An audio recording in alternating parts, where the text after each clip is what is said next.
The first trip or adventure is divided into three parts. The first part is the background. In 1598, the defeat of the Invincible Navy gave a boost to the maritime enterprise in England, arising thus that during the following years, the different Americans present requests to send an escort to the east to Queen Elizabeth I of England. She, after seeing so much demand for this situation, authorized this in 1591. Three ships made the first trip to the Indian Ocean. Unfortunately, Commander Raymond sank with his ship during a heavy storm, but Captain John Carter managed to reach Cape Comrie, which is located at the southern of India, and finally returned to England in 1594.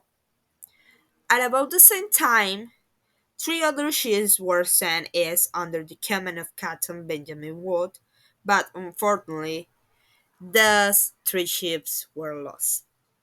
During the 17th century, John Mendel managed to be the first English merchant to sail for another Indian lands. All this thanks to a passport run by the Queen Elizabeth I when she saw that her boats were easily lost.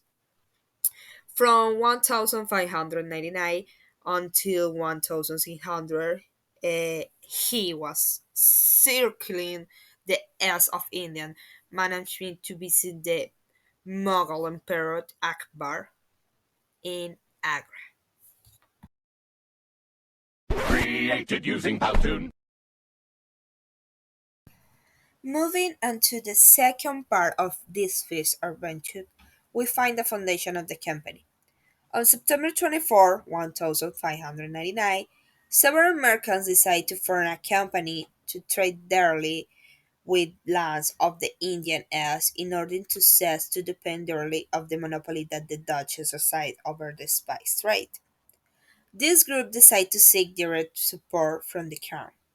This support was initially not granted but just 1 year later. On 31 December 1600, Queen Elizabeth I of England, through a royal charter, granted them permission to conduct commercial relations with the lands of the Indian East, which will last approximately 15 years. The famous royal charter stated that during the period of approximately 15 years, one had an exclusive privilege to trade with India and its surroundings. Obviously, there were many exceptions, such as not trading with territories or ports that were in the possession of Christian princes or direct friends of the crown. Thus, a company was finally formed which had various benefits as permits such as reluctance of status, punishment of theft, prohibition of other merchants from conducting negotiation with other territories outside the company, exemption of important rights. But they also had a duty to carry artifacts that would help them defend themselves in case of war.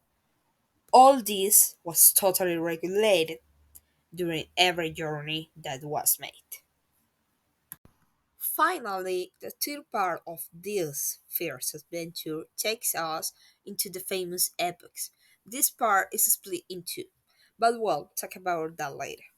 From the year to 1600 to the 1612, there were so-called separate journeys, then referring to the first epoch, and from the year the 1612 to 1661, there was a called joint action, referring to the second epoch.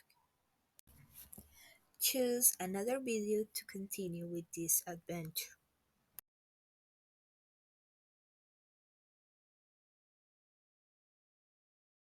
Created using Powtoon.